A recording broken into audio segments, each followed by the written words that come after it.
কৃষ্ণ কীর্তন গান কর্ণ প্রভু।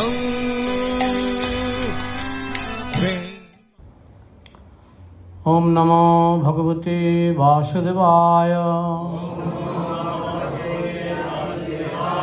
ওম নমো ভগবতে বাসুদেবায়। ওম নমো ভগবতে বাসুদেবায়।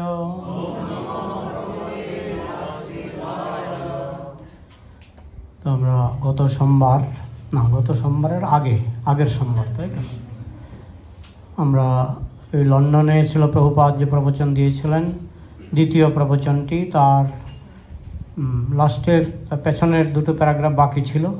তা আমরা আজকে সেই দুটো প্যারাগ্রাফ আলোচনা করে তারপরে যদি সম্ভব হয় তার পরবর্তী প্রবচন ছিল প্রভুপাদ দিয়েছিলেন নিউ ইয়র্ক, সেখান থেকে আমরা আলোচনা করার চেষ্টা করব যদি সময় থাকে। তো আজ হচ্ছে একাদশী। তো একাদশী হচ্ছে ভক্তি জননী হরিবাসর মাধব তিথি, ভক্তি জননী যতনে পালন করি। তো একাদশীর দিন হরিনাম হরিকথা সব কিছুই ভক্তির জনক, তা থেকে ভক্তি উৎপন্ন হয়। একাদশী হচ্ছে ভক্তির জননী। তো আজকের এই শুভ তিথিতে আমরা হরিকথা শ্রবণ করার চেষ্টা করব। সবাই মনোযোগ দিয়ে শ্রবণ করবেন এবং পাঠের শেষে আপনাদের যদি কোনো প্রশ্ন থাকে, প্রাসঙ্গিক প্রশ্ন যা নিয়ে এখানে আলোচনা হবে, সেই সম্পর্কে যদি কোনো প্রশ্ন থাকে আমরা আলোচনা করার চেষ্টা করব। আমরা গত পাঠে আলোচনা করেছিলাম কিভাবে বৈজ্ঞানিকেরা তারা ভগবানের আইনকে কিন্তু মানছে। তারা বলছে এগুলি, তারা যদিও বলে ল অফ নেচার, তারা বলে ভগবানের আইন নয়, ল অফ নেচার। কিন্তু নেচার কি করে আইন তৈরি করবে? আমাদের অভিজ্ঞতায় আমরা দেখি যে কোনো আইন তৈরি করে ব্যক্তি, তাই না? যেমন আমাদের ভারতবর্ষের যত আইন, যদিও আমরা বলি সরকার তৈরি করেছে, কিন্তু আইনগুলি তৈরি করেছে কোনো না কোনো ব্যক্তি। যে পার্লামেন্টে যে সমস্ত ব্যক্তিরা আছেন তারাই তো আইন তৈরি করেন। তো এইভাবে আমাদের সংসারে যত আইন, মধ্যাকর্ষণ, অভিকর্ষণ, সব কিছুর একটা আইন আছে। সেগুলি আমরা গত পাঠে আলোচনা করেছিলাম। শ্রীল প্রভুপাদ তিনি দেখাচ্ছেন যে সব আইনের পেছনে রয়েছে কৃষ্ণের হাত। কৃষ্ণেই সব আইন তৈরি করেছেন। তো যারা গণ্ডমূর্খ তারা এটা বুঝতেও পারে না, তারা বলে ভগবান মরে গেছে। তো এইভাবে তারা একটা অপব্যাখ্যা, প্রভুপাদ বলছেন রাস্কেলস, অ্যানিমেলস। প্রভুপাদ তাদেরকে নাম দিয়েছেন রাস্কেল, অ্যানিমেল, পশু পাখি, জন্তু জানোয়ার, যারা ভগবানের আইন দেখতে পাচ্ছে চোখের সামনে কিন্তু আইন প্রণেতাকে স্বীকার করছে না, তারা হচ্ছে গণ্ডমূর্খ। So our Krishna consciousness movement is against all this rascaldom. কিন্তু আমাদের এই যে কৃষ্ণ ভাবনামৃত আন্দোলন এই সমস্ত গণ্ডমূর্খামির বিরুদ্ধে। জগতে যত গণ্ডমূর্খ আছে, জগতে গণ্ডমূর্খের অভাব নাই, কিন্তু কৃষ্ণ ভাবনামৃত আন্দোলন এই গণ্ডমূর্খের বিরুদ্ধে। প্রভুপাদ বলছেন এই যে আমরা দেখাচ্ছি ভগবান, এই দেখো ভগবান, অস্পষ্ট কিছু নয়। যে পৃথিবীতে যাহা কিছু ধর্ম নামে চলে, ভাগবত কহে তাহা পরিপূর্ণ ছলে, ছলনায় পরিপূর্ণ। কারণ ভগবান কি, ভগবান কে, কোথায় থাকেন, কি তার পরিচয়, সে সম্পর্কে তাদের বিন্দুমাত্র ধারণা নেই। আছে একটা শক্তি, আছে শূন্য, নির্বিশেষ শূন্যবাদী। ভগবান সম্পর্কে যদি 100% পরিষ্কার ধারণা পেতে হয় তাহলে বৈষ্ণব সিদ্ধান্ত, পরিষ্কার, সব কিছু পরিষ্কার। ভগবান এখানে আছেন, তার নাম কি? কৃষ্ণ। কোনো অস্পষ্টতা নাই। তার ঠিকানা কি? গোলকধাম তার ঠিকানা। তারপরে কিছুদিন আগে আমি একটা ভিডিও দেখছিলাম, বলছে আপনারা, একজন বিধর্মী বলছে আপনারা পঞ্চতত্ত্বের পূজা করেন 5 জন, আমরা এক আল্লাহর পূজা করি। পঞ্চতত্ত্ব হচ্ছে 5 জন, আপনারা 5 জনের পূজা করেন, আমরা একজনের পূজা করি। সে কথা বললে আমরা 5 জন কেন, আমরা নরসিংহদেবের পূজা করি। রামচন্দ্রের বম্বে মন্দিরে কার পূজা হয়? রাম, লক্ষ্মণ, সীতা, হনুমান, তাই তো? গৌরনীতাই, পঞ্চতত্ত্ব। তারপরে কোনো মন্দিরে রাধা রাসবিহারী, কোনো মন্দিরে রাধা মাধব, তারপরে নরসিংহদেব, আবার এইদিকে গৌরীয় পরম্পরায় এই যে নবদ্বীপে বরাহদেবের পূজা হয় তো। তো তাদের একটা ধারণা আমরা বহু ভগবানের পূজা করি, বহু ভগবানের পূজা করি। মনে করুন আমি একটা দৃষ্টান্ত দিচ্ছি, দৃষ্টান্তটা ছিল প্রভুপাদ দিয়েছেন। মনে করুন একজন সূর্যের পূজা করে। সূর্য কয়টা? একটা সূর্য। এখন একজন এসে বললো, আপনি সূর্যের পূজা করেন, জানেন বহু বহু জিনিস, কীরকম না, তার মধ্যে 7খানা রং আছে। সূর্যের মধ্যে 7খানা রং আছে, তাহলে সূর্য কয়টা হয়ে গেল? 7খানা সূর্য হয়ে গেল। তাই আরও আছে, সূর্যের মধ্যে আলোক আছে, আলোক, লাইট। তাহলে 7 আর 1 হয়ে গেল 8খানা। সূর্যের মধ্যে উত্তাপ আছে, উত্তাপ, তাইলে হয়ে গেল 9খানা। তার মানে সূর্য আবার একটা গোলাকার একটা পিণ্ড, হয়ে গেল 10খানা। আমি গুনতে পারি, বোকা হলে আমি গুনতে পারি, আমি সংঘ বাড়াতে পারি, আমি দেখাতে পারি যে সূর্য অনেক। 7খানা রং, বেনিয়া সহ কলা, বেগুনি, কি আছে, নীল, এরকম 7খানা রং আছে। তা আমি যদি 7খানা রংকে সূর্য থেকে আলাদা করে বলি, এখানে এক সূর্য নেই, এখানে 7খানা জিনিস হয়ে গেল। তো যারা মনে করে যে পঞ্চতত্ত্ব মানে 7খানা ভগবান, তারা ওই রকম বোকা। একটা সূর্যের মধ্যে যে 7খানা রঙও থাকতে পারে, সূর্যের কিরণ। আগে মনে করা হতো, দেখুন আমাদের বৈদিক বিজ্ঞান কত নিখুঁত। আগে মনে করা হতো সূর্য থেকে যে কিরণটা বেরিয়ে আসে, এটা একটা অখণ্ড প্রবাহ। কিন্তু আমাদের বেদে বলা হয়েছে, আমাদের বৈদিক সিদ্ধান্ত হচ্ছে অখণ্ড প্রবাহ নয়, তার মধ্যে বিন্দু বিন্দু কিরণ, কণা। এটা বিজ্ঞানের ভাষায় বলে কোয়ান্টাম। কোয়ান্টাম থিওরি আপনারা অনেকেই শুনেছেন, বিজ্ঞানের এটা বিখ্যাত থিওরি হচ্ছে কোয়ান্টাম থিওরি। কোয়ান্টাম থিওরি মানে এটা প্রবাহ নয়, সূর্যের যে জ্যোতিটা বা কিরণ, সেটা প্রবাহ নয়, সেটা হচ্ছে কণা কণা, কণা কণা, বিন্দু বিন্দু, কি বলে, ফটন কণা, বিন্দু বিন্দু, বিন্দু বিন্দু কণা, ইউনিট। তাহলে সূর্য থেকে যদি কোটি কোটি কণা বেরিয়ে আসে, তাহলে আমরা হচ্ছি কৃষ্ণ কণা। অসুবিধাটা কোথায়? আমরা হচ্ছি কৃষ্ণ কণা। তো সেই হিসাবে আমরাও তো কৃষ্ণের অঙ্গ, কৃষ্ণের অংশ। মমই বাংশ জীবলোকে জীবভূত সনাতন। আমরাও যেমন সূর্যের কণা কণা, কিরণ কণা থাকে, আমরা হচ্ছি চিৎকণা, কৃষ্ণ কণা। এখন কেউ যদি এসে বলে, ও সূর্যের কোটি কোটি কণা আছে, তাহলে কোটি কোটি সূর্য হয়ে গেল? নিশ্চয়ই না, তার কোটি কোটি কণা থাকতে পারে, কিন্তু সূর্য একটা। ঠিক তেমনি কৃষ্ণের অনন্ত কোটি কণা থাকতে পারে, আমরা সকলেই তার কণা, তার অংশ, কিন্তু কৃষ্ণ একজন। ঠিক তেমনি নরসিংহদেব কৃষ্ণের বিস্তার। বিস্তার জিনিসটাই তারা বুঝতে পারে না। ভগবান যে নিজেকে বিস্তার করতে পারেন। ওং পূর্ণমদঃ পূর্ণমিদং পূর্ণাৎ পূর্ণমুদচ্যতে পূর্ণস্য পূর্ণমাদায় পূর্ণমেবা অবশিষ্যতে। ভগবান হচ্ছেন পূর্ণ। ওং পূর্ণমদঃ পূর্ণমিদম, ভগবান পূর্ণ, তার সৃষ্টি পূর্ণ। পূর্ণ কথাটা অনেক অর্থে হয়, একটা অর্থ হচ্ছে নিখুঁত। জেলখানা নিখুঁত যদি সেখানে শাস্তির ব্যবস্থা থাকে, তাই না? তো এই জড়জগৎটা নিখুঁত, কারণ এখানে শাস্তির ব্যবস্থা আছে। ওং পূর্ণমদঃ পূর্ণমিদং পূর্ণাৎ পূর্ণমুদচ্যতে, পূর্ণ থেকে পূর্ণের উৎপত্তি হয়। যেমন নরসিংহদেব পূর্ণ, তিনি এসছেন কৃষ্ণ থেকে, পূর্ণ থেকে পূর্ণ এসছেন। রামচন্দ্র পূর্ণ, তিনি এসছেন কৃষ্ণ থেকে, তার মানে পূর্ণ থেকে পূর্ণ এসছেন। বলরাম পূর্ণ, কিন্তু তিনি এসছেন কৃষ্ণ থেকে, তার মানে পূর্ণ থেকে পূর্ণ এসছেন।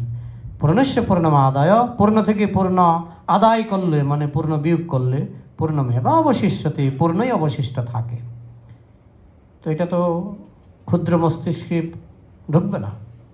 একটা কাগজ থেকে যদি আমি একটা কাগজ ছিঁড়ে নিই, কাগজটা অর্ধেক হয়ে গেল, কাগজটা টুকরা হয়ে গেল। আমি যদি একটা কাগজকে 10 টুকরা করে 10 জনকে দিয়ে দিই, তাহলে কাগজটা শেষই হয়ে গেল। কিন্তু ভগবান তো সেরকম নন, ভগবান পূর্ণ। তাই তার থেকে পঞ্চতত্ত্ব, হ্যাঁ, যখন পঞ্চতত্ত্ব কে? পঞ্চতত্ত্ব চৈতন্য মহাপ্রভু হচ্ছেন কৃষ্ণ, কৃষ্ণ থেকে বলরাম হয়ে গেলেন নিত্যানন্দ প্রভু, মহাবিষ্ণু হয়ে গেলেন অদ্বৈত আচার্য, তার সকলেই তো বিষ্ণু তত্ত্ব, পূর্ণ থেকে পূর্ণ এসছেন। তারপরে গদাধর হচ্ছেন শক্তি তত্ত্ব, আর শ্রীবাস ঠাকুর হচ্ছেন তটস্থা শক্তি জীবতত্ত্ব। তো সবই তো এক নজরে কৃষ্ণ। যখন এই যে প্রদীপ দেখানো হয়, প্রথমে কৃষ্ণকে দেখানো হয়, তারপরে রাধারানী সহ অষ্টসখীকে দেখানো হয়, তারপরে সমস্ত বৈষ্ণব ভক্তদের দেখানো হয় তো, সবটা মিলে কৃষ্ণ, সবটা মিলে কৃষ্ণ। বৈষ্ণবকে বাদ দিলে আবার কৃষ্ণ ইনকমপ্লিট। কারণ বৈষ্ণব কে বা বৈষ্ণব অবৈষ্ণব জগতের যত জীব সবই কৃষ্ণ কণা। যেমন সূর্যের কোটি কোটি কিরণ কণা, সূর্য থেকে কোটি কোটি কিরণ কণা প্রতি মুহূর্তে বেরোচ্ছে, ঠিক তেমনি কৃষ্ণ থেকে জীবকণা প্রতি মুহূর্তে বেরোচ্ছে। তাই আমি যদি কিরণ কণাকে বাদ দিই তাহলে সূর্য হয় না, কিরণ কণা বাদ দিয়ে সূর্য হয় না, আলোক বাদ দিয়ে সূর্য হয় না, উত্তাপ বাদ দিয়ে সূর্য হয় না, গোলক বাদ দিয়ে সূর্য হয় না, তাই না? প্রভুপাদ আরও এগিয়ে গেছেন, সূর্যদেবকে বাদ দিয়ে সূর্য হয় না। তো এইভাবে মনে হচ্ছে অনেক কিছু পঞ্চতত্ত্ব, অষ্টসখী, অনন্ত কোটি বৈষ্ণব, মনে হচ্ছে অনেক কিছু, কিন্তু একমেব অদ্বিতীয়ম। এক অদ্বিতীয়। তো এত কিছু কি করে হলো? উনি যে বোঝালেন যে পঞ্চতত্ত্ব মানে 5টা হয়ে গেল, একজনের পূজা করুন, 5 জনের কেন করছেন? কিন্তু 5 জন যে একজন হতে পারে, এক সূর্য থেকে যেমন বহু রকমের বিস্তার হতে পারে, এটা আমাদের বেদান্তেও বলা হয়েছে। একহম বহুশ্যাম, একহম বহুশ্যাম, আমি এক আছি কিন্তু আমি বহু হব। বুঝে না, তিনি বহু হতে পারেন না, তিনি এটা পারেন না, তিনি সেটা পারেন না, তিনি কি এতই দুর্বল? তাকে একদিকে বলা হচ্ছে সর্বশক্তিমান, আবার তিনি বহু হতে পারেন না। তাহলে কি করে তিনি সর্বশক্তিমান? সর্বশক্তিমান মানে তিনি বহু হতে সক্ষম। তাই কৃষ্ণ থেকে পঞ্চতত্ত্বের প্রকাশ, কৃষ্ণ থেকেই নরসিংহদেবের প্রকাশ, কৃষ্ণ থেকেই রামচন্দ্রের প্রকাশ, অনন্ত কোটি অসংখ্য অবতার। তারা যদি মনে করে অসংখ্য অবতার স্বীকার করলাম মানে কৃষ্ণ খণ্ড খণ্ড হয়ে গেল, কৃষ্ণ টুকরা টুকরা হয়ে গেল, ভগবান বহু হয়ে গেল। একহম বহুশ্যাম, আমি এক আছি কিন্তু আমি বহু হব। কেন? কারণ বহু ছাড়া আনন্দ হয় না। বলে না, ভগবান একাই আনন্দ করতে পারে, ভগবান আত্মারাম, তিনি একাই আনন্দ করতে পারেন। কিন্তু তার যদি মনে হয় যে আমি বহুকে নিয়ে আনন্দ করব, বাধা দেওয়ার কে আছে? তিনি তো আমার ঘরের কুকুর নন, এটা করতে পারবে না, এটা করতে পারবে না, আমার রুমে ঢুকতে পারবে না, এই করতে পারবে না, সেই করতে পারবে না।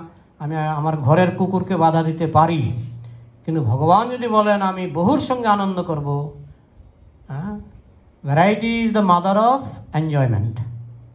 প্রতিদিন আপনার সবচেয়ে প্রিয় খাবার কি? আপনি প্রথম দিন আলোচনা করছিলেন, আপনার সবচেয়ে প্রিয় খাবার কি? আচ্ছা, গরম রাইস শুক্তো। এখন আপনাকে যদি 1 বছর অন্য কিছু দেওয়া হবে না, শুধু গরম রাইস আর শুক্তো দেওয়া হবে, অন্য কিছু দেওয়া হবে না, 1 বছর একটা না, আপনি তো আধা পাগল হয়ে যাবেন। তাই কেউ বলতে পারে আমার প্রিয় খাবার পিৎজা, আপনাকে একটা না 1 বছর পিৎজা খাওয়ানো হবে, আর কিছু দেওয়া হবে না, আপনি আধা পাগল হয়ে যাবেন।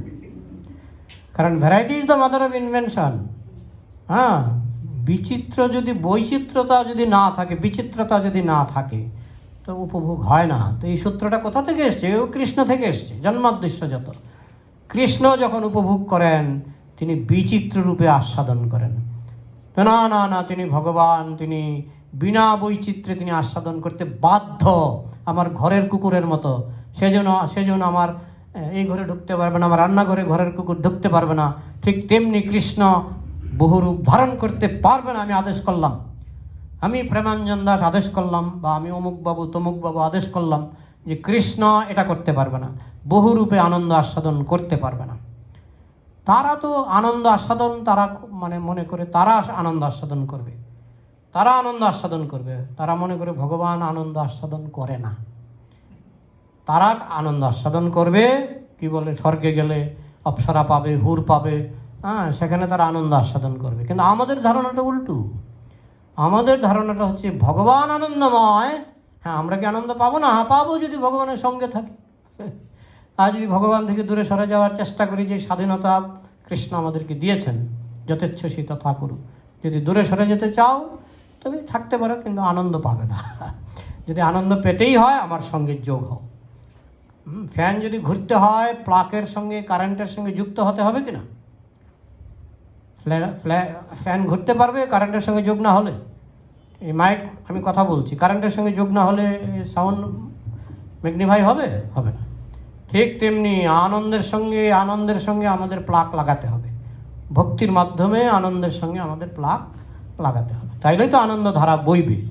হ্যাঁ, ভগবান হচ্ছেন আনন্দময়, হ্যাঁ আমরাও আনন্দময়, কিন্তু যতক্ষণ আমাদের আনন্দের যে উৎস ভগবান, তার সঙ্গে যতক্ষণ আমরা কানেক্টেড, যতক্ষণ সংযুক্ত, ততক্ষণ আমরা আনন্দ পাব।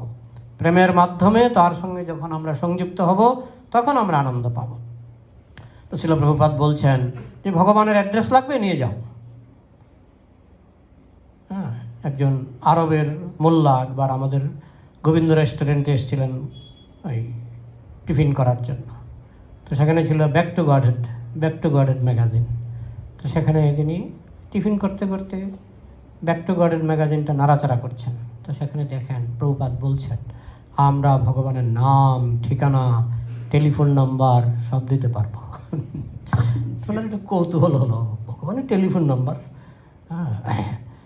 পাসওয়ার্ড, আমাদের পাসওয়ার্ড হচ্ছে জয় শ্রীকৃষ্ণ চৈতন্য প্রভু নিত্যানন্দ শ্রী অদ্বৈত গদাধর শিবসাদি গৌরভক্তবৃন্দ।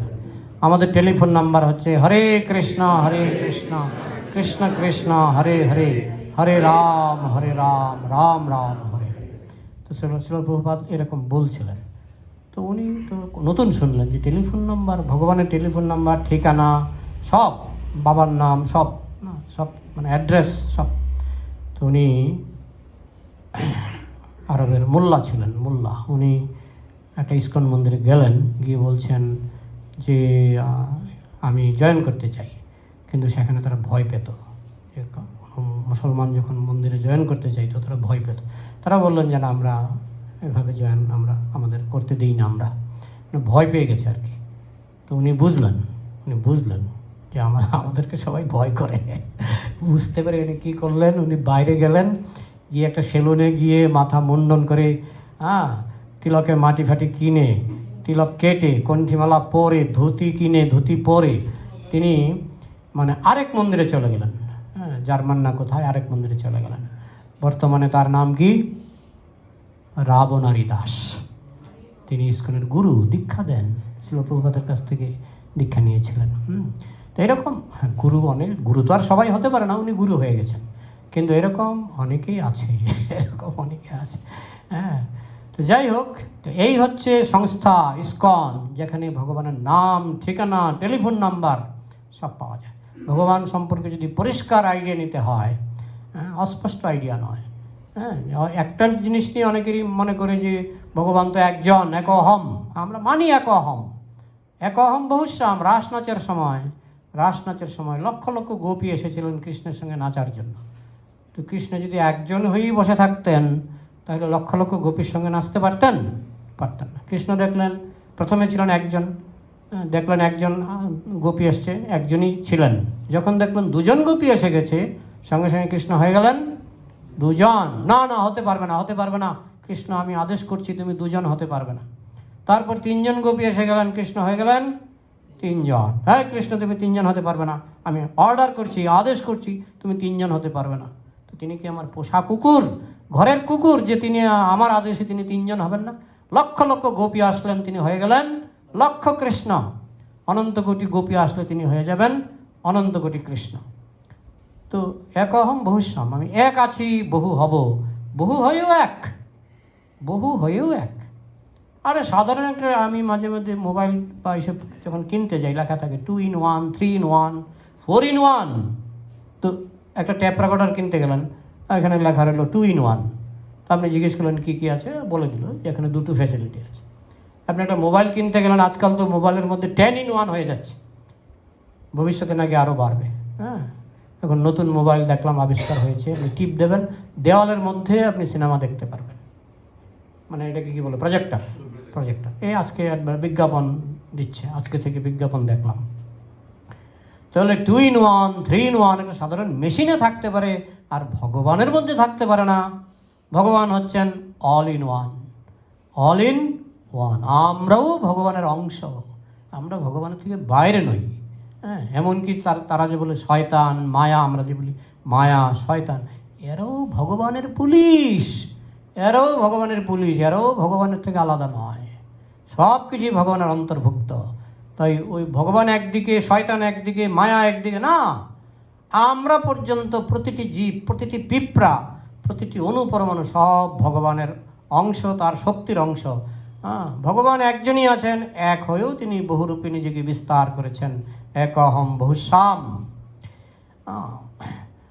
দে আর সার্চিং আফটার গড। মানুষ ভগবানকে খুঁজে বেড়াচ্ছে, আমরা ভগবানের নাম পর্যন্ত বলে দিচ্ছি, কৃষ্ণ।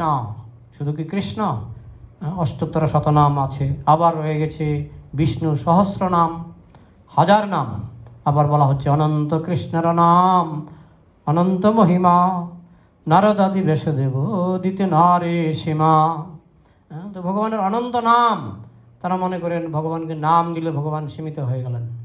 ভগবানকে কি আমি একটা নাম দেব নাকি? ভগবানের অনন্ত নাম। বলে ভগবানের রূপ 5 ফুট রূপ দিলে ভগবান সীমিত হয়ে গেলেন। আরে ভগবানকে 5 ফুটের মধ্যেই সীমিত?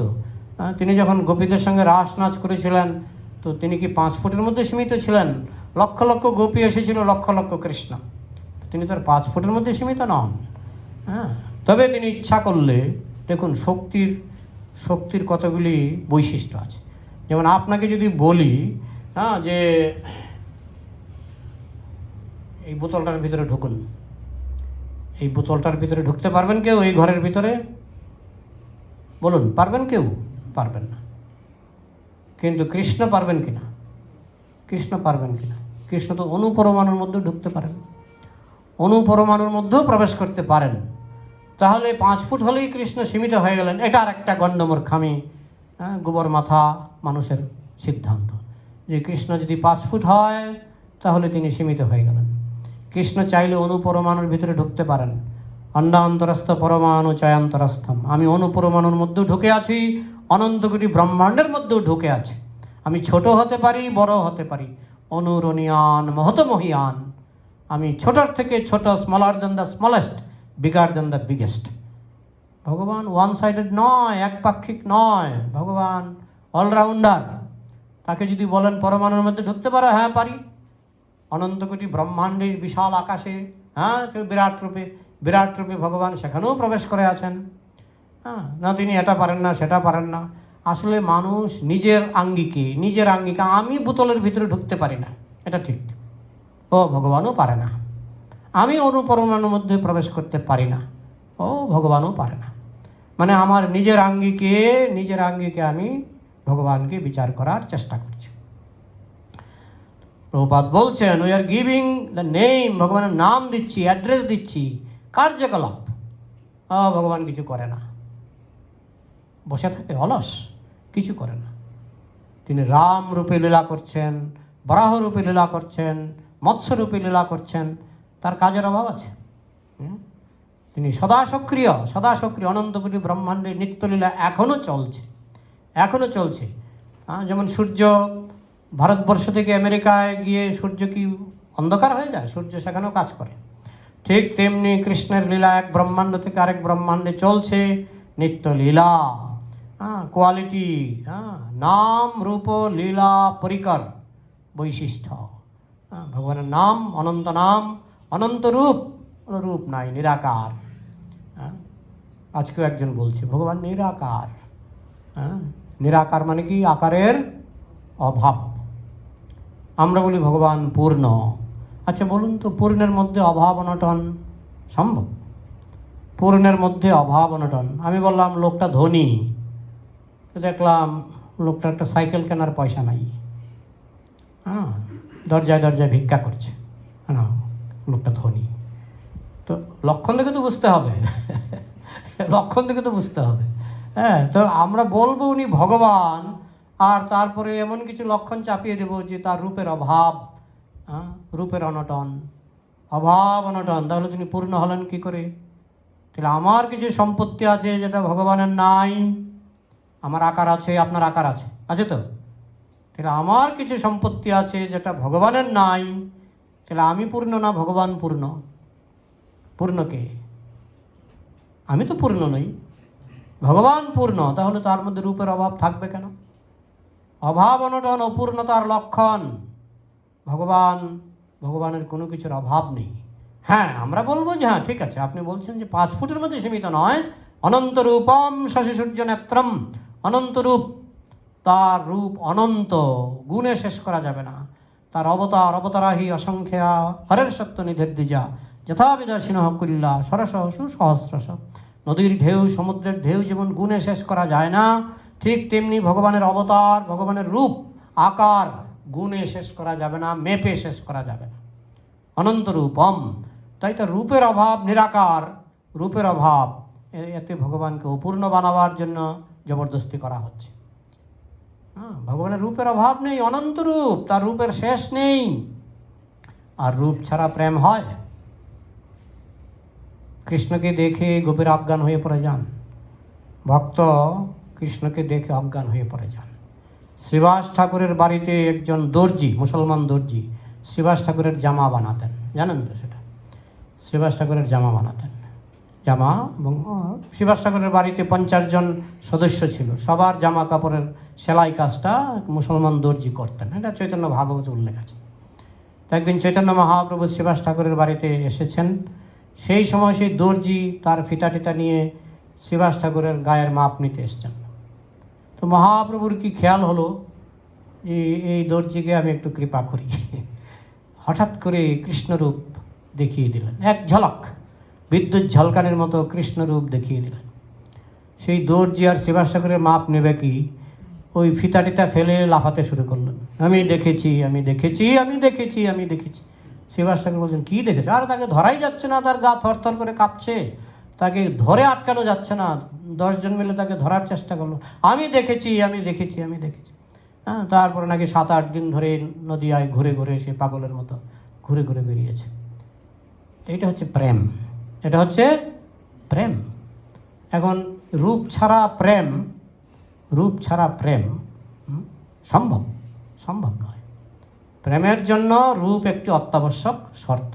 আর ভগবান যেহেতু পূর্ণ, তার রূপের অভাব নেই, তাই তার বর্ণনা আমাদের শাস্ত্রে রয়েছে। নাম রূপ লীলা, লীলা মানে তার কার্য, তিনি অলস নন বা নিষ্কর্মা নন।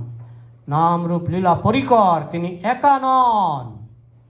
অনেকে বলে ভগবান একা, তার সঙ্গে আর কেউ নাই। না, তার সঙ্গে রাজা, যখন আমি ছোটবেলায় রাজা দেখেছিলাম, আমাদের ত্রিপুরার রাজা জীবিত ছিলেন, এখন মারা গেছেন। আমি যখন ছোটবেলায়, যখন বাংলাদেশের যুদ্ধ হয়েছিল, তখন আমরা শরণার্থী শিবিরে ছিলাম। তো রাজা, ত্রিপুরার রাজা, খুব সুন্দর চেহারা, দেখতে এসছেন আমাদের। আমরা তখন শরণার্থী শিবিরে, আমাদেরকে দেখতে এসছেন সব বাংলাদেশের সব মানুষ। তখন তো পূর্ব পাকিস্তান, সব ওই শরণার্থী শিবিরে, সব বোমের ভয়ে সব শরণার্থী শিবির। আমরাও বাড়িঘর ছেড়ে শরণার্থী শিবিরে ছিলাম, কারণ আমাদের বাড়ি ছিল একেবারে পূর্ব পাকিস্তানের সীমানায়, বোমা পড়তো ডেলি। তা আমরা বাড়িঘর ছেড়ে ওই শরণার্থী শিবিরে ছিলাম। তা রাজা এসেছিল আমাদের দেখতে, দেখলাম তার সঙ্গে কত মন্ত্রী, উজির, নাজির, মানে কত লোক তার সঙ্গে, একা নন। রাজা যখন আসেন দলবল নিয়ে আসেন। সাধারণ মন্ত্রীরা যখন আসেন দেখি আমরা কত গাড়ি, তার সামনে গাড়ি, পেছনে গাড়ি, তাই না? হ্যাঁ, তাহলে ভগবান এত বড় একজন, তিনি জগতের সবচেয়ে বড় ভিআইপি, তিনি কেন একা থাকবেন? তার সঙ্গে অনেক থাকবে, পঞ্চতত্ত্ব কেন, তার সঙ্গে অনেক থাকবে, তাই না? হ্যাঁ, তার সঙ্গে দলবল থাকবে। এবং অনন্ত কোটি ব্রহ্মাণ্ডে তিনি অনন্ত কোটি ভক্ত নিয়ে আছেন। ভগবান কখনো ভক্ত ছাড়া থাকেন না, ভগবানের সঙ্গে সবসময় ভক্ত আছেন। তাই তার পরিকর, শুধু ভক্ত নয়, তিনি কোথায় বসবেন, তার ছাতা, তার পাদুকা, এরকম অনন্ত ঐশ্বর্য ভগবানের, সেটাকে বলা হয় পরিকর। তাহলে নাম রূপ লীলা পরিকর। যেমন কীর্তন হয়, একটা কীর্তনকে বলে নাম কীর্তন। হরে কৃষ্ণ কৃষ্ণ কৃষ্ণ কৃষ্ণ হরে হরে, হরে রাম রাম রাম হরে। মৃদঙ্গ করতাল নিয়ে নেচে নেচে যখন কীর্তন হয় সেটা হচ্ছে নাম কীর্তন। কি এটাতে আনন্দ আছে কি না?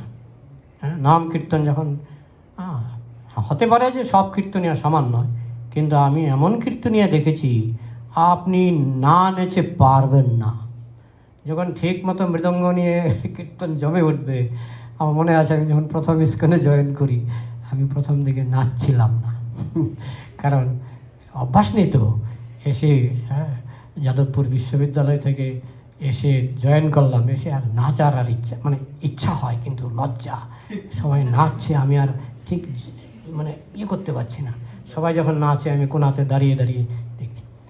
একদিন গুরু পূজার সময় কি হয়েছে, এমন কি মৃদঙ্গবাদক কোথা থেকে এসছে, আর করতাল যেন তার হাত বিদ্যুতের থেকে বেশি চলে, কারেন্টের থেকে বেশি চলে, এমনভাবে করতাল বাজাতে শুরু করেছে। আর কি সুন্দর মধুর আওয়াজ, করতালের এত সুন্দর আওয়াজ। অনেকের হাতের জাদু আছে জানেন। আর মৃদঙ্গবাজ না দিয়ে এমন গুরু পূজার কীর্তনে এমন তুমুলে উঠলো, হঠাৎ করে আমার অজান্তেই আমি লাফ মারলাম। আর সেই যে গেরো খুলে গেল, আজ অব্দি আর কোনো অসুবিধা হচ্ছে না। গেরোটা একবার খুলে গেলে তখন আমি বুঝতে পারলাম যে কি আনন্দ। নাচের মধ্যে, গানের মধ্যে, কীর্তনের মধ্যে, এটা হলো নাম কীর্তন। আচ্ছা, তারপরে কি রূপকীর্তন। একটা হচ্ছে নাম কীর্তন, আরেকটা রূপকীর্তন, ভগবানের রূপের বর্ণনা। যেমন ব্রহ্মসংহিতায় প্রভুপাদ তার পরের প্যারাগ্রাফে বলছেন রূপের বর্ণনা। শুধু রূপের বর্ণনা নিয়ে অনেক ঘন্টার পর ঘন্টা আলোচনা চলতে পারে। তো সেটাকে কি বলে?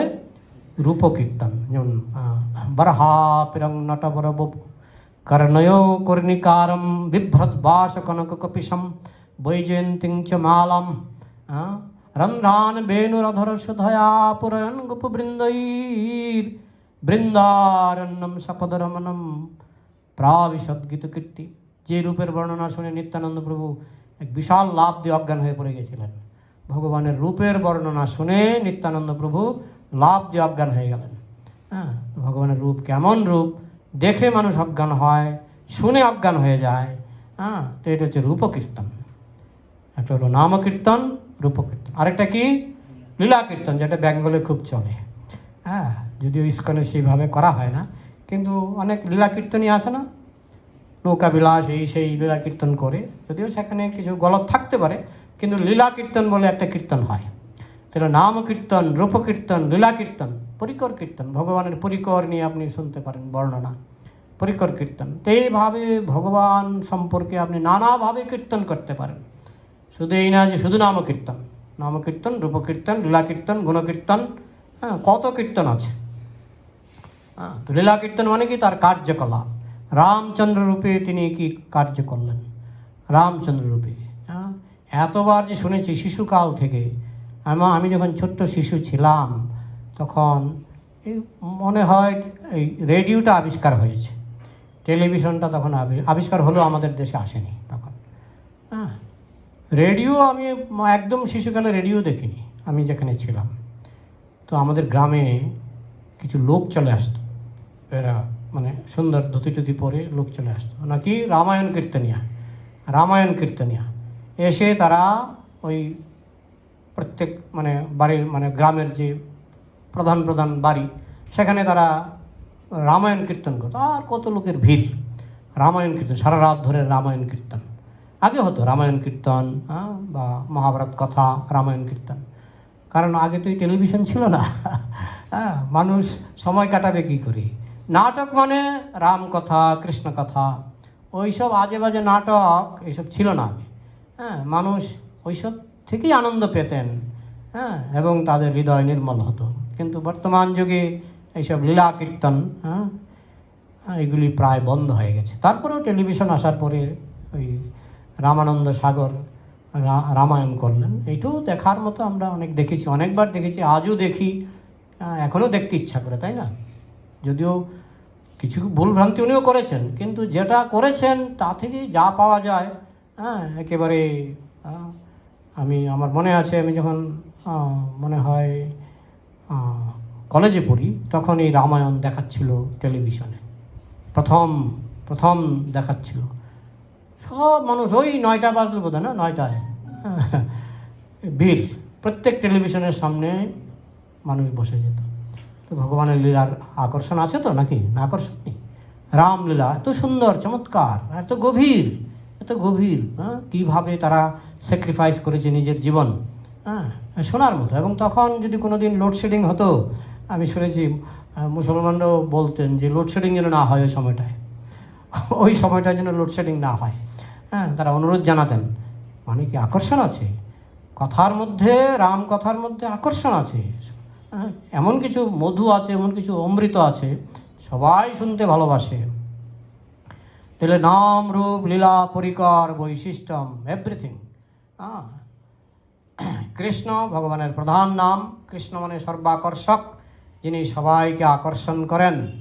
রূপ শ্যাম সুন্দর মুরলীধর, শ্যাম সুন্দর মুরলীধর। শ্যাম কেমন শ্যাম? ও জগতের কোনো কিছুর সঙ্গে মিলবে না।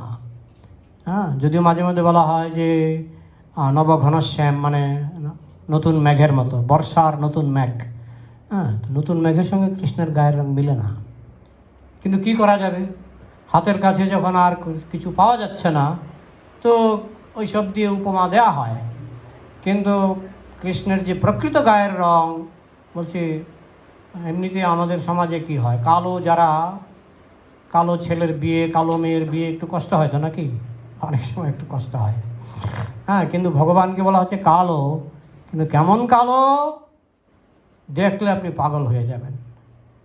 তাহলে কালোর মধ্যে তিনি কি করে সৌন্দর্য ধরে রেখেছেন, এটা ভগবানের পক্ষেই সম্ভব। ভগবান সব বিরুদ্ধ ধর্মকে একত্রিত করতে পারেন। তেতো কি একটা ভালো জিনিস, তেতো লাগে, কিন্তু করলা ভাজি আমার সবচেয়ে ফেভারিট এখনো। তাহলে তেতুর মধ্যে ভগবান স্বাদ ঢুকিয়ে দিয়েছেন।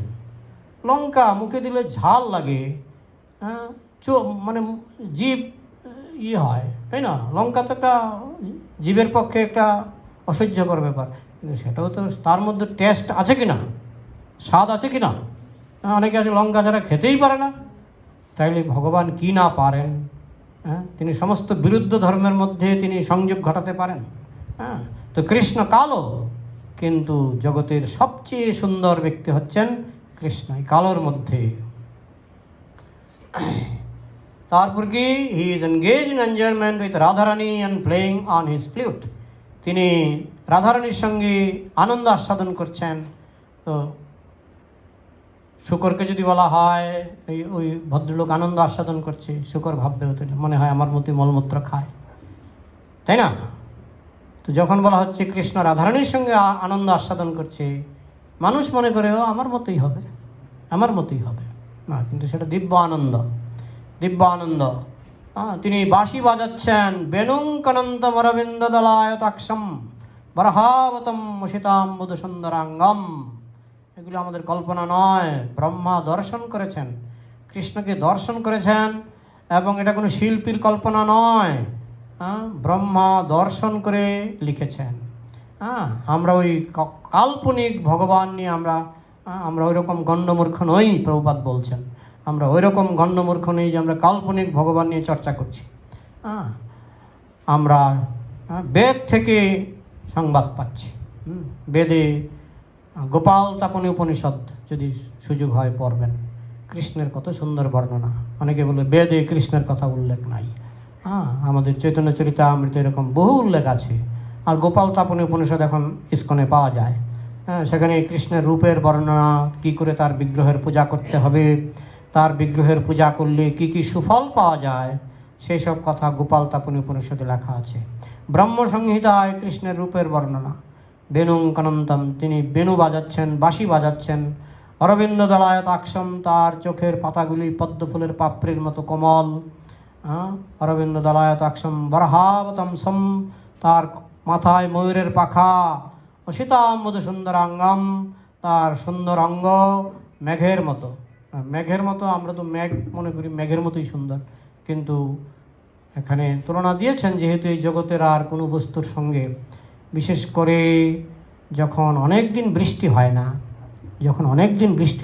প্রত্যেকটি তুলনার একটা কারণ আছে। যে ভগবানকে নতুন মেঘের সঙ্গে কেন তুলনা করা হয়? হ্যাঁ, অনেক দিন বৃষ্টি হয় না। আমি একবার দেখেছিলাম অনেক দিন বৃষ্টি হচ্ছিল না। আমার ছোটোবেলার কথা। মানুষ যে কত কিছু করত, মানুষ ঢেকি চুরি করত। কেন জানেন? কারণ বলছে ঢেকি চুরি করলে বৃষ্টি হবে।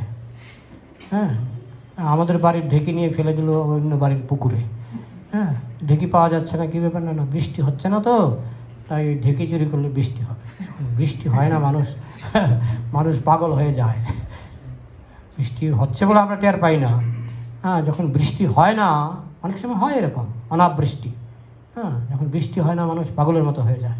তখন মনে আছে প্রথম দিন যখন, আর তখন সবার, আমার মনে আছে আমার আত্মীয় স্বজন সবার ঘামাচি হয়ে গেছিল। মানে অনেক দিন বৃষ্টি না হলে ঘামাচি বলে একটা, তো জানেন ঘামাচি রোগ হয়ে যায়, অনেক দিন বৃষ্টি না হলে এটা হবেই। হ্যাঁ, তো ঘামাচি হয়ে গেছিলো। তো প্রথম দিন যখন বৃষ্টি হলো দেখলাম সবাই এই উঠানে গিয়ে ওই ঘামাচি ভেজাচ্ছে। মানে অনেক দিন পরে বৃষ্টি হলেই যেমন মনে হয় যে কী পেলাম। হ্যাঁ, ঠিক তেমনি কৃষ্ণের রূপটা হচ্ছে সেই রকমও। অনেক সুদীর্ঘ মানে সুদীর্ঘ অনাবৃষ্টির পর আকাশে কালো মেঘ দেখলে যেমন একটা আনন্দ হয়, কৃষ্ণের রূপটা হচ্ছে সেরকম। এই দুঃখের সংসারের মরুভূমিতে অনাবৃষ্টিতে ভুগতে ভুগতে যখন মানুষ কৃষ্ণ দর্শন করে, তখন মানুষের কাছে যে একটা আশার আলো সঞ্চারিত হয়, যেটা শান্তি পায়, সেটাই হচ্ছে অসিতাম্বুধ সুন্দরাঙ্গম। যে কৃষ্ণের শরীরটা হচ্ছে মেঘের মতো কালো, মেঘের মতো কালো। যদিও আসল কৃষ্ণ এই মেঘের সঙ্গে তুলনা চলে না, কিন্তু কি করা যাবে, জগতে আর কিছু তো নেই কৃষ্ণের সঙ্গে তুলনা করার। তাই কবিরা বিভিন্নভাবে যথাসাধ্য বোঝাবার চেষ্টা করছেন।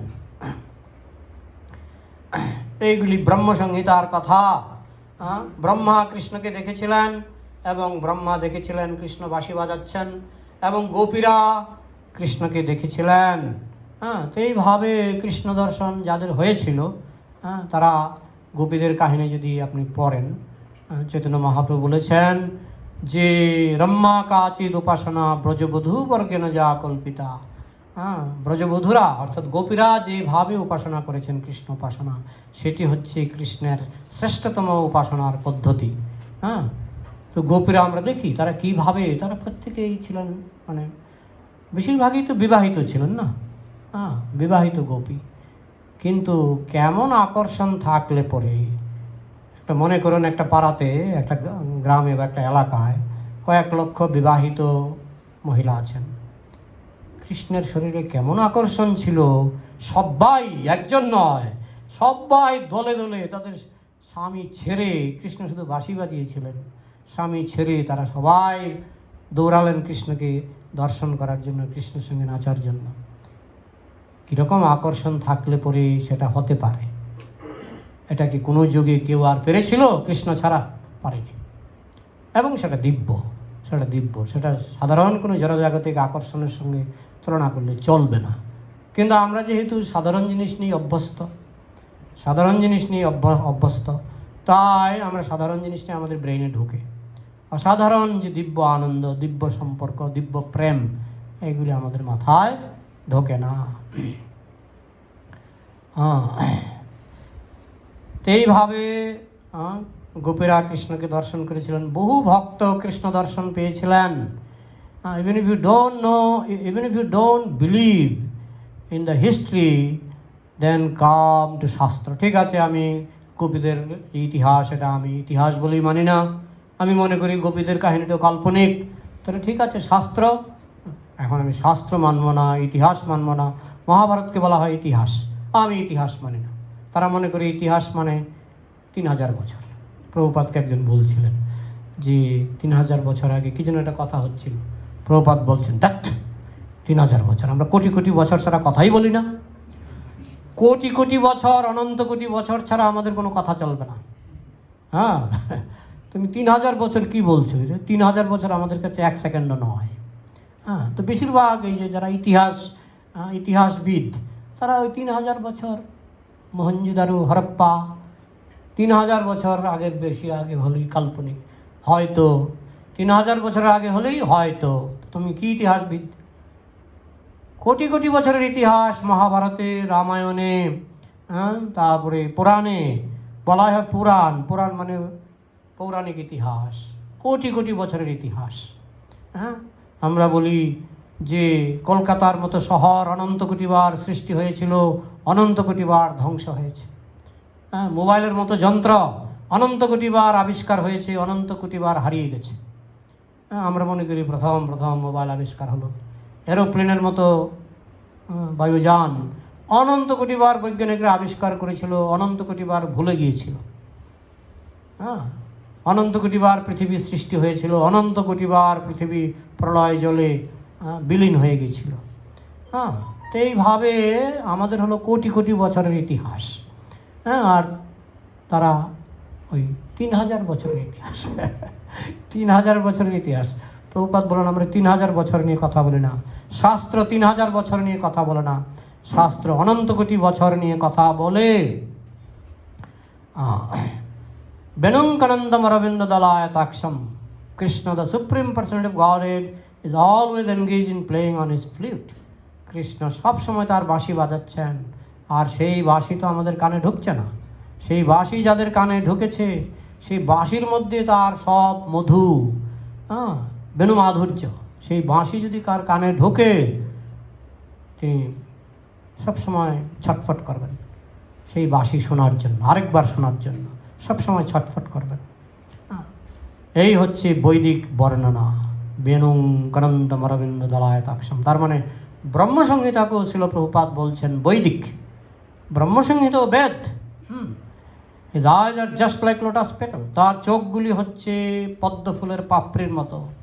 বেনুং কনন্দম অরবিন্দ দলায়তাক্ষম। অরবিন্দ দলায় মানে পদ্ম ফুলের পাপড়ি। বরহাবতং সম্মোষিতাম্বুদ সুন্দরাঙ্গম। তার মাথায় রয়েছে ময়ূরের পাখা। এই সমস্ত বর্ণনা হচ্ছে বৈদিক বর্ণনা। বরহাবতং সম্মোষিতাম্বুদ, তার গায়ের রং হচ্ছে কালো। হোয়াট কাইন্ড অফ কালো? প্রভুপাদ যখন আফ্রিকায় গিয়েছিলেন, আফ্রিকাতে নিগ্রো আছে না, নিগ্রো। তো প্রভুপাদের তো একটা আকর্ষণ, সব জায়গাতে প্রভুপাদ যেখানে যেতেন হাজার হাজার লোক প্রভুপাদের পাঠ শুনতে আসতেন। তো হাজার হাজার নিগ্রো প্রভুপাদের পাঠ শুনতে আসলেন। প্রভুপাদ বলছেন god, supreme personality of Godhead is black. পরমেশ্বর ভগবান হচ্ছেন কালো। আর ওইখানে যারা শ্রোতা বসেছিলেন 100 ভাগই ছিলেন কালো।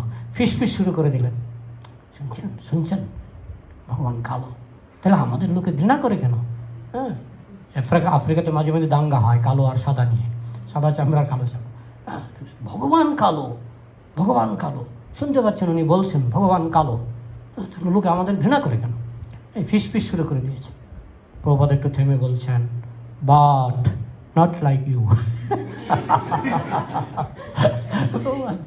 ফ্র্যাঙ্ক ছিলেন, ফ্র্যাঙ্ক। হ্যাঁ, ভগবান কালো কিন্তু তোমাদের মতো নয়। তো ঠিক সেরকম এখানে বলা হচ্ছে ভগবান কালো, কেমন কালো? Just like new cloud. তার সব নতুন মেঘ, নতুন মেঘ দিয়ে আমরা ভগবানকে কি বুঝবো? কিন্তু যারা প্রেমিক, নতুন মেঘ দেখে অজ্ঞান হয়ে পড়ে যেত। চৈতন্য চরিতামৃতে আছে, নতুন মেঘ দেখে অজ্ঞান হয়ে পড়ে যেত। এই যে মাধবেন্দ্রপুরী, মেঘ দেখে, আকাশে মেঘ দেখে তিনি অজ্ঞান হয়ে পড়ে যেতেন। তারপর একজন কি বাদশাকে ময়ূরের পাখা দিয়ে বাতাস করছিলেন, চৈতন্য চরিতামৃতে লেখা আছে। বাতাস করতে করতে ময়ূরের পাখার দিকে তার নজর গেল, অজ্ঞান হয়ে পড়ে গেলেন। রাজা জিজ্ঞেস করলেন, মানে মুসলিম সম্রাট জিজ্ঞেস করলেন কী হয়েছে তোমার? আমার একটু মৃগী রোগ আছে।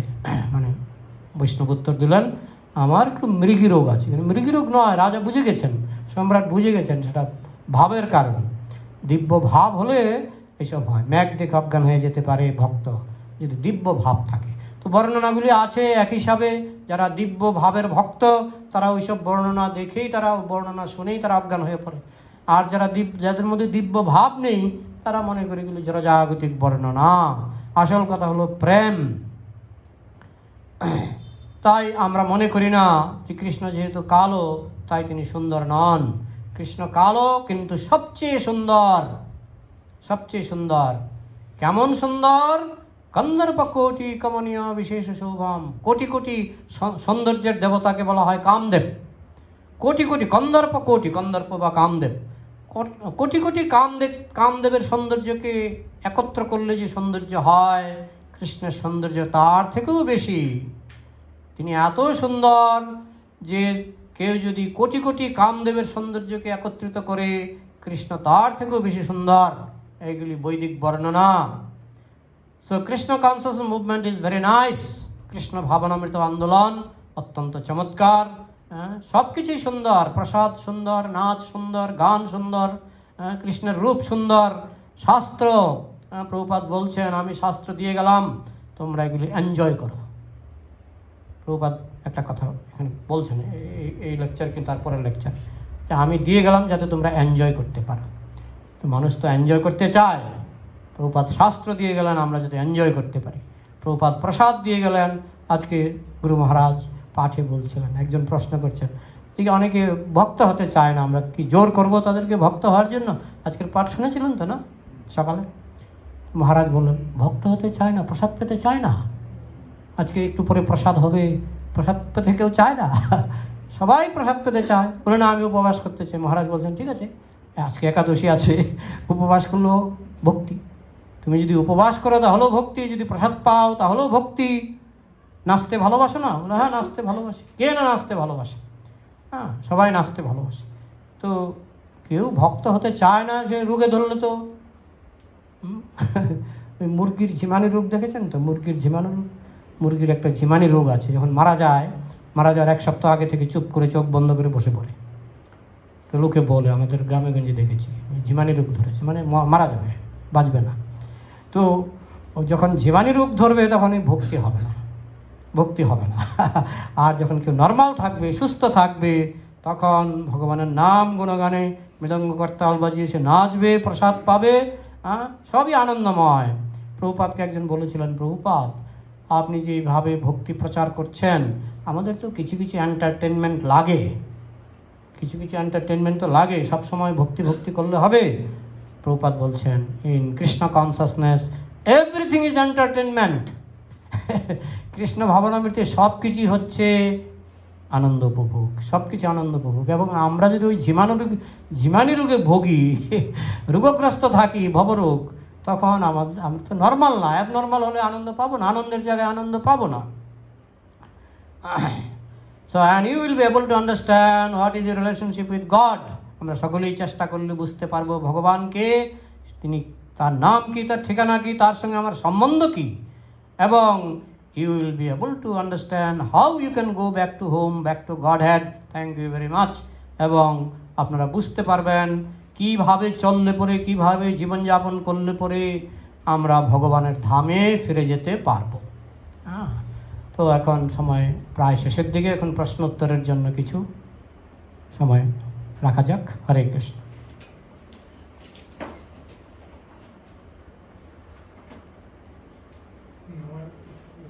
বলুন প্রভু। সুন্দর উদাহরণ দিচ্ছিলেন। আমার জাস্ট জানতে হয়েছে যে আমাদের মধ্যে যে কৃষ্ণ প্রেম যেটা শেখানো হয়, সেটা অন্যান্য রিলিজিয়ানে ধরুন তারা লর্ড করে সবসময় চাইছে, মানে এ করছে, আল্লাহ করছে, তারা তাদের মধ্যে কি ওটা প্রেম বলবো না, বাট আমাদেরকে এটাই মুখ্য প্রেম আছে। সেখানে আছে সংক্ষিপ্তভাবে। প্রভুর প্রশ্ন হচ্ছে যে কৃষ্ণ প্রেম বা ভগবত প্রেম, এটা কি শুধু সনাতন শাস্ত্রে আছে? অন্যান্য শাস্ত্রে, খ্রিস্টান, মুসলমান, এদের মধ্যে কি প্রেম, আল্লাহ প্রেম বা যিশু প্রেম, সেটা কি ওদের মধ্যে নেই? এটা তো কথা। তো আছে।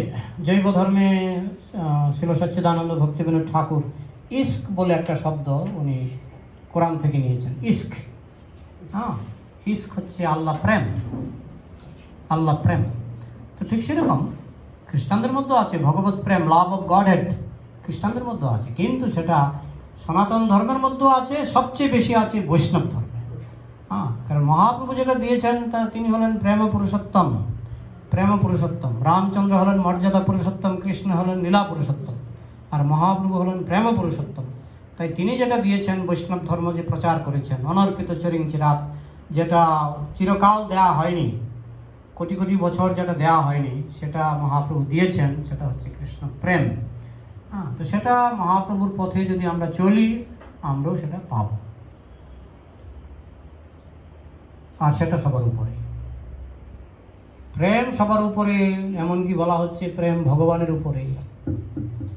প্রেম ভগবানের উপরে, ভগবানকে সর্বশক্তিমান বলা হয়, কিন্তু বলা হয় কৃষ্ণ প্রেম ভগবানকেও নিয়ন্ত্রণ করে, যার জন্য মা যশোদা একজন মহিলা কৃষ্ণকে দড়ি দিয়ে বেঁধে ফেলছেন। অনেকে অবাক হয়ে যায়, একজন মহিলা সর্বশক্তিমানকে বেঁধে ফেলছেন কারণ তার প্রেম আছে। তো প্রেমের শক্তি ভগবানের থেকেও বেশি। এই হচ্ছে বৈষ্ণব সিদ্ধান্ত, বুঝেছেন? চণ্ডাল বিদ্বিজ শ্রেষ্ঠ হরিভক্তি পরায়ণ। কেউ যদি কৃষ্ণ প্রেমে আপ্লুত হয়, সে চণ্ডাল হলেও ব্রাহ্মণের উপরে। হ্যাঁ, আবার আর প্রশ্ন করুন। হ্যাঁ, তো আপনি যে একটু আগে বললেন এটা ভবরোগ, ভগবানের প্রেমে পড়লে তার মধ্যে না, ভগবানের প্রেমে পড়লে ভবরোগ নয়। আমরা যারা ভগবানের প্রেমে পড়িনি, আমরা ভবরোগে ভুগছি। ভগবানের প্রেম হচ্ছে ভবরোগের ঔষধ। আপনি বুঝতে পারেননি? না, প্রশ্নটা ছিল হ্যাঁ। যে আগেকার দিনে দেখতাম দেবদেবীদের পুজোতে কিছু বলতো, যে কিছু এমন আচরণ করতো মাতাজিরা, মনে হচ্ছে উনি বলে যে ভর করেছে। তো সেই জিনিস আর কি ভগবানের প্রেম একই?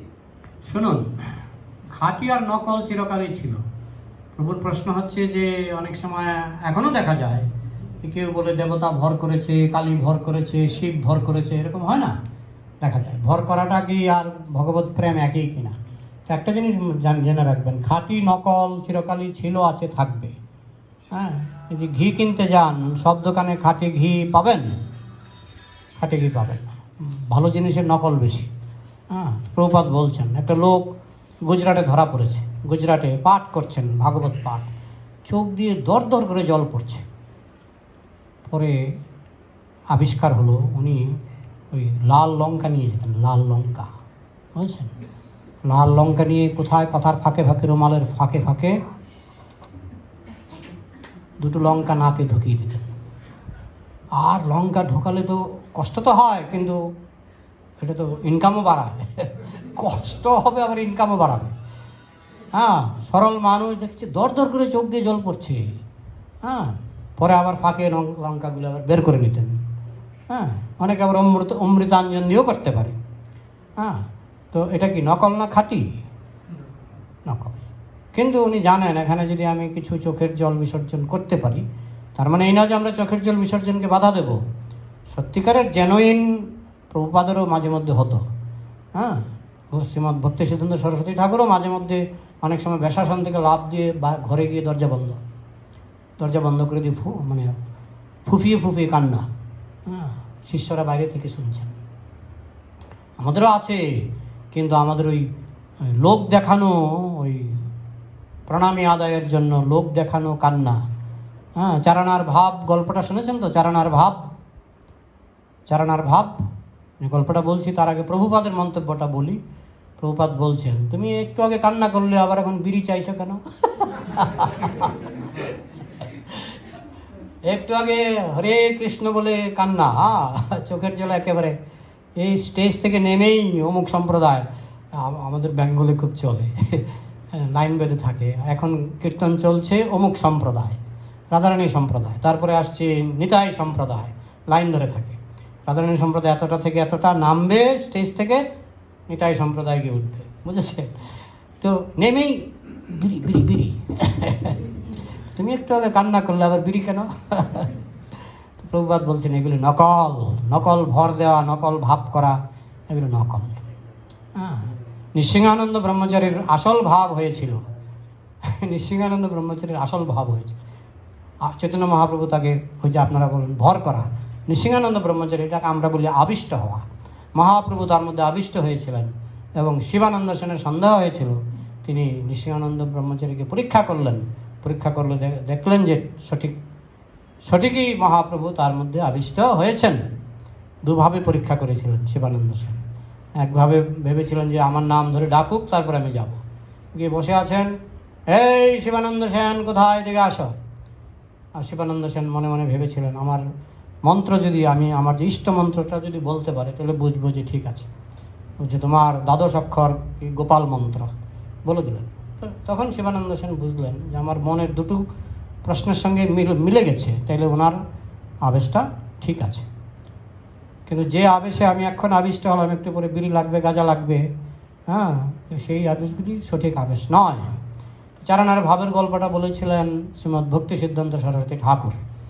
হ্যাঁ, একটা পাড়াতে দুটো মন্দির ছিল, দুটো মন্দিরে কম্পিটিশন হতো, বছরে একটা বাৎসরিক কীর্তন হতো। তো একজনকে নিয়ে আসলো অল্প পয়সা দিয়ে, তো সে এমন কীর্তন করলো, কীর্তন করে অজ্ঞান হয়ে মাটিতে পড়ে গেল। আর লোকে তো তার চরণধুলি নিয়ে একেবারে ধন্য ধন্য করতে লাগলো। এমন কীর্তনই আমরা আর দেখিনি। কাঁদতে কাঁদতে অজ্ঞান হয়ে গেল। তখন আরেকটা মঠ, মানে দ্বিতীয় মঠ, আমাদের আরও সুনাম করতে হবে, তাহলে আমরা আরও ভালো কীর্তনিয়া নিয়ে আসবো। তা ভালো কীর্তনিয়ার সঙ্গে যোগাযোগ হলো, বলছে যে কিন্তু ওই মঠে যে কীর্তন হয়েছিল ওখানে কিন্তু অনেক নাম ডাক হয়েছে, উনি কীর্তন করে মাটিতে অজ্ঞান হয়ে পড়ে গেছিল, আপনি সেরকম পারবেন? আমাকে চারানা দিতে হবে। তখনকার দিনে চারানা মানে বিশাল টাকা। ঠিক আছে, চারানাই দেওয়া হবে, কিন্তু আপনাকে অজ্ঞান হয়ে দেখাতে হবে, চিন্তা করবেন না। নিয়ে গেল হরে বলে কৃষ্ণ বলার আগেই অজ্ঞান। তারপরে পরে গেল, সেটা ছিল বৈশাখ মাস, মাসের কথা আর ধারণা ধ্যান ছিল না। পরে গেল বালিতে, আর বৈশাখ মাসের রোদের বালি এত গরম হয়েছে না, সে তো 2 মিনিট থেকে টের পেয়ে গেছে ভুল জায়গায় পড়ে গেছে। লাভ দিয়ে উঠে একবার ড্রয়িং রুমে। মঠের যে অধ্যক্ষ গিয়ে বলছে, তুমি আমার নাম ডুবিয়ে দিলে। আরে যে গরম আপনি বলে চারানার ভাব কতক্ষণ থাকে, চারানার ভাব কতক্ষণ থাকে। হ্যাঁ, এই হচ্ছে নকল ভর করা, নকল ভাব। কিন্তু বৈষ্ণবরা এই সমস্ত নকল ভাবের ধর্ম প্রজ্জিত কৈতবত এই সমস্ত ছল চাতুরি আছে, গ্রামে গঞ্জে আছে, চলে, লোকে এইসব করে অনেকে জীবিকাও উপার্জন করে। হ্যাঁ, কিন্তু আরও কত কাহিনী আছে। চৈতন্য ভাগবতে ঢঙ্গবিপ্র কাহিনী আছে। এক সাপুরিয়া বাঁশি বাজাচ্ছিলেন, কালীয় নাগের সঙ্গীত গাইছিলেন। সেই সঙ্গীত শুনে হরিদাস ঠাকুর অজ্ঞান হয়ে পড়ে গেলেন, আর সবাই এসে হরিদাস ঠাকুরের চরণ স্পর্শ করতে লাগলো। তো সেখানে দাঁড়িয়ে দাঁড়িয়ে একজন ব্রাহ্মণ, তিনি কালীয় নাগের সঙ্গীত শুনছিলেন। তিনি মনে মনে ভাবছেন, হরিদাস ঠাকুর মুসলমান কুলে জন্মগ্রহণ করেছে, লোকে তার চরণ ধুলে নিচ্ছে, আর আমি ব্রাহ্মণ কুলে জন্মগ্রহণ করেছি, আমি এখানে দাঁড়িয়ে আছি, কেউ আমার দিকে ফিরেও তাকাচ্ছে না। হঠাৎ করে উনি উল্টো পাল্টা খেয়ে পড়ে গেলেন। যখন পড়ে গেলেন তখন সবাই লাঠি ছুটা নিয়ে এসে তাকে পিটাতে শুরু করলেন। পিটা খেয়ে উনি আবার উঠে দৌড়। মানে মানুষের যে একটা তৃতীয় নেত্র থাকে, সেই তৃতীয় নেত্রে তারা বুঝতে পেরেছে বন্যামি করছে। আর হরিদাস ঠাকুরের যে প্রেমটা ছিল, সত্যিকারের প্রেম, সেটা তারা বুঝতে পেরেছিল। তো আসল নকল চিরকালই ছিল, আছে, থাকবে। কিন্তু যেই জন কৃষ্ণ ভোজে সে বড় চতুর, তিনি আসল প্রেমও বুঝতে পারেন, নকল প্রেমও বুঝতে পারেন। বোঝা গেল? হরে কৃষ্ণ। বলুন। আপনি যে একটু বললেন যে অনেকে জীবিকার জন্য এসব কিছু করেন, এখন দেখা যায় অনেকে হরিনাম করে, ভাগবত করে জীবিকা অর্জন করে, অনেক টাকা অর্জন করে। এটা কি শাস্ত্রসম্মত হয়? এটা করা যেতে পারে? নামের অর্থ করা? তো প্রভু বলছেন, প্রভুর প্রশ্ন হচ্ছে যে অনেকে এরকম করে জীবিকা অর্জনের জন্য ভাগবত পাঠ, জীবিকা অর্জনের জন্য কীর্তন অনেকে করে। কিন্তু আসলে যারা প্রকৃত ভক্ত তারা জানে কৃষ্ণ আমার ভরণ পোষণ করবেন, তারা জানে। অনন্য চিন্তন্ত মাং যে জনা পর্যপাসতি তেষাং নিত্যাভিযুক্তানাং যোগক্ষেম বহাম্যহম। কেউ যদি অনন্য চিত্তে কৃষ্ণের ভজনা করেন, কৃষ্ণ চিন্তা করেন এবং কৃষ্ণের নির্দেশ পালন করেন, তাহলে কৃষ্ণ তার ভরণ পোষণ করবেনই, এতে কোনো সন্দেহ নেই, এতে কোনো সন্দেহ নেই। হ্যাঁ, কিন্তু যারা সেই বিশ্বাস নাই, তারা মনে করে না, আমি যদি আবদার না করি যে আমি পাঠ করলে আমাকে, এই যে একজন জেল থেকে এখন বোধহয় ছাড়া পেয়েছেন, জেল থেকে ছাড়া পেয়েছেন, উনি কিন্তু এক একটা পাঠে নাকি 1 লাখ টাকা এরকম কমপক্ষে একটা পাঠ করবেন 1 লাখ টাকা নিতেন। আর তার শিষ্য ছিল লক্ষ লক্ষ শিষ্য, তার পক্ষে 1 লাখ টাকা নেওয়া কোনো ব্যাপার না, কারণ সব শিষ্য যদি 1 টাকা করে দেয়, 1 টাকা করে দিলেই তো আর 1 লাখ টাকা হয়ে যায়। কথাটা বলছেন। তো উনি এটা করছিলেন, কিন্তু করতে করতে লাস্টে কি একটা অনাচার করলেন, তারপরে ধরা পড়লো, তারপর জেলও ভুগেছেন অনেক দিন। হ্যাঁ, তো নকল ভাব, নকল এরকম বা পাঠ নিয়ে যে পেশাদারি এটা ঠিক নয়। প্রভুপাদ বারবারই বলেছেন আমরা পেশাদারি ভাগবত পাঠকও নই, আর আমরা পেশাদারি ভাগবত পাঠকের কাছে পাঠও শুনব না। প্রণামীতে নিষেধ নেই, কিন্তু সেখানে শর্ত আরোপ করা চলবে না। আমি 1 ঘন্টা পাঠ করব, আমাকে 5 টাকা দেবেন, কোনো শর্ত আরোপ করা চলবে না। বিনা শর্তে, আমাদের হলো বিনা শর্ত, আমাদের সম্পর্ক কৃষ্ণের সঙ্গে প্রেমের সম্পর্ক, সেখানে শর্ত চলবে না। কিন্তু এটাও ঠিক, কৃষ্ণ ভরণ পোষণ করেন। কৃষ্ণ যদি আপনি শুদ্ধভাবে কৃষ্ণের নির্দেশ মতো জীবনযাপন করেন, তাহলে কৃষ্ণ আপনার ভরণ পোষণ করবেনই, এতে কোনো সন্দেহ নেই। এই শ্রদ্ধা থাকলে পরে আপনাকে আর শর্ত আরোপ করতে হবে না যে আমি 1 ঘন্টা কীর্তন করব, আমাকে 2000 টাকা দিতে হবে, শর্ত আরোপ করতে হবে না। বিনা শর্তেই দেখবেন আপনার ভরণ পোষণ হয়ে যাচ্ছে। ঠিক আছে, হরে কৃষ্ণ। আর কোনো প্রশ্ন আছে কি মাতাজিদের? কোনো প্রশ্ন আছে? হ্যাঁ,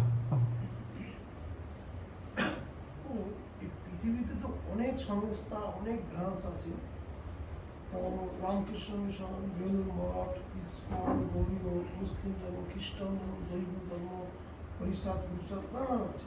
এরা তো বিভিন্ন ধর্ম করছে, এরা কি মুক্তি পাবে না বা পাবে না? আমরা বলছি আমরা এইটি পাবে, এরা কোনো উদ্ধার হবে না? আমার এইটা একটা প্রভুর প্রশ্ন হচ্ছে, পৃথিবীতে বৈষ্ণব ধর্ম ছাড়াও তো, বৈষ্ণব ধর্ম সনাতন ধর্ম ছাড়াও তো হিন্দু, মুসলমান, খ্রিস্টান, হরিচাঁদ, গুরুচাঁদ, আরও কত কিছু আছে না, মুসলিম, শিখ, কত কিছু আছে। তো এদের কি গতি হবে? হ্যাঁ, তো গতি দেখুন, ভগবানও তো বিচিত্র। ভগবান কৃষ্ণ আছেন, তারপরে বলরাম আছেন, তারপরে নারায়ণ আছেন, চতুর্ভুজ আছেন, হ্যাঁ, তারপরে প্রথম চতুর্ভুজ, দ্বিতীয় চতুর্ভুজ, হ্যাঁ, তারপরে জড়জগতে মহাবিষ্ণু, গর্ভদক্ষায় বিষ্ণু, ক্ষীরদক্ষায় বিষ্ণু, হ্যাঁ, ভগবানেরও তো অনেক বিস্তার আছে। স্বর্গেও নাকি বিষ্ণু বলে একজন দেবতাই আছেন স্বর্গে, কথাটা বলছেন। এখন এক একজনের ক্যাটাগরি অনুসারে, তার যোগ্যতা অনুসারে সবাই কৃষ্ণকে পাবে না, সবাই কৃষ্ণকে পাবে না। হ্যাঁ, কিন্তু যোগ্যতা অনুসারে এক একজন, কেউ স্বর্গে যাবে। হ্যাঁ, যেমন যারা বলে আমরা স্বর্গে যেতে চাই, হুর বা অপ্সরা, আমরা সংস্কৃতে বলি অপ্সরা, আর মুসলমানরা বলেন হুর। এই কনসেপ্ট তো সনাতন শাস্ত্র আছে, অপ্সরা বা মুসলমানরা বলে হুর। তো যারা হুর নিয়েই সন্তুষ্ট, তারা হুর অবধি যাবে, কথাটা বলছেন, কিন্তু স্বর্গে অবধি যাবে। কিন্তু বৈষ্ণবরা তো স্বর্গে অবধি, স্বর্গের উপরে যেতে চায় না। বৈষ্ণবরা যাবে কোথায়? গোলক ধামে, সেখানে তারা আস্বাদন করবে কৃষ্ণ প্রেম। এখন যারা মনে করে হুর প্রেমটা বেশি আস্বাদনীয় না কৃষ্ণ প্রেমটা বেশি আস্বাদনীয়, যাদের মগজ বলবে হুর প্রেমটাই বেশি আস্বাদনীয়, কৃষ্ণ বলবেন তথাস্তু, তথাস্তু। যার ভাব অনুসারে কৃষ্ণ পুরস্কার দেবেন। হ্যাঁ, একবার প্রভুপাদ পাঠ করছিলেন, একজন বলছিলেন, প্রভুপাদ বলছিলেন তুমি যদি সবসময় কুকুর নিয়ে থাকো, কুকুরের চিন্তা করো, তুমি পরের জন্মে কুকুর হয়ে যাবে। একজন উঠে বলছেন, প্রভুপাদ আমি পরের জন্মে কুকুর হতে চাই। প্রভুপাদ কী করেছিলেন জানেন? প্রভুপাদ বলেছিলেন, আমি তোমাকে আশীর্বাদ করছি, তুমি যেন পরের জন্মে কুকুর হয়ে জন্মাও। আশীর্বাদটা শুনে ওনার মনে হলো ভুল করে বললাম, মানে আশীর্বাদের আগে অত সিরিয়াসলি নেয়নি। একজন শুদ্ধ ভক্ত আশীর্বাদ করে দিচ্ছেন, হ্যাঁ তুমি কুকুর হতে চাইছো, তুমি কুকুর হবে, তুমি হুর চাইছো, হুরের কাছে যাবে। আর তুমি কৃষ্ণ প্রেমকে যদি বুঝতে পারো এবং কৃষ্ণের সাধনা করো, কৃষ্ণের কাছে যাবে। প্রভুপাদ আরও দৃষ্টান্ত দিয়েছেন যে একটা এলাকায় 5টা দোকান আছে, সবাই আপনাকে ডাকছে, এখানে কম দেখা যায় কিন্তু আমাদের ত্রিপুরায় আমি দেখেছি প্যারার দোকান। হ্যাঁ, একটা কালীবাড়ি আছে, এখানে গেলে পরে কি ডাকাডাকি, আমার দোকানের প্যারা সর্বশ্রেষ্ঠ, আমার দোকানের প্যারা সর্বশ্রেষ্ঠ, ডাকাডাকি শুরু হয়। বহু এলাকা আছে, আমার দোকানের সরিষার তেল সর্বশ্রেষ্ঠ, কিন্তু কাস্টমার কিন্তু সব দোকানে যায় না, সব দোকানেই ডাকে, কিন্তু কাস্টমার বুঝে ওই দোকানদারটা ঠিক আছে। ঠিক তেমনি হিন্দুরাও ডাকবে, মুসলমানরাও ডাকবে, খ্রিস্টানরা ডাকবে, হরিচাঁদ ডাকবে, কাস্টমারকে ঠিক বুঝে নিতে হবে। কাস্টমার রুচি অনুসারে সে যাবে, কেউ ঠকবে, কেউ জিতবে, সবাই বলবে আমারটাই সর্বশ্রেষ্ঠ। সব কিছু সর্বশ্রেষ্ঠ নয়। নার্সারি, মাধ্যমিক, উচ্চ মাধ্যমিক, কলেজ, ইউনিভার্সিটি সব কি একই? একই নয়, স্তরভেদ থাকবেই। বোঝা গেল? তার মধ্যে যারা নির্মৎসর, সম্পূর্ণভাবে ঈর্ষাহীন, সম্পূর্ণভাবে নিজেরা শুদ্ধ, তারা নিজেরা শুদ্ধ হলে সবচেয়ে শুদ্ধ জিনিসের প্রতি তাদের আকর্ষণ হবে। আর আমি নিজে যদি আমি মদ খেতে ভালোবাসি, তাহলে আমি দেখব কোন গুরুর কাছে গেলে পরে আমার মদটা যাতে ক্যান্সেল না হয়। একজন ইস্কনে দীক্ষা নিতে খুব আগ্রহী ছিলেন, কিন্তু খুব চা খেতে ভালোবাসেন, খুব চা খেতে ভীষণ ভালোবাসেন। হ্যাঁ, একটা কারণেই দীক্ষাটা নিলেন না, কারণ চাটা ছাড়তে হবে। হ্যাঁ, তো এরকম আছে। আপনি যদি মাছ না খেয়ে আপনার জীবন না চলে, আপনি ইস্কনে দীক্ষা নেবেন না। কৃষ্ণ বলেন ঠিক আছে, যাতে রুচি সেটাই পাবে। হ্যাঁ, তোমাকে পরের জন্মে বক দেহ লাভ করতে হবে, তুমি বেশি করে তোমার প্রধান খাদ্য হবে মাছ। ধ্যান না, আমার কৃষ্ণ ধ্যান করতে ভালো লাগে না, মাছের ধ্যান ঠিক আছে। বক কিন্তু ধ্যান করে মাছের ধ্যান, জানেন তো?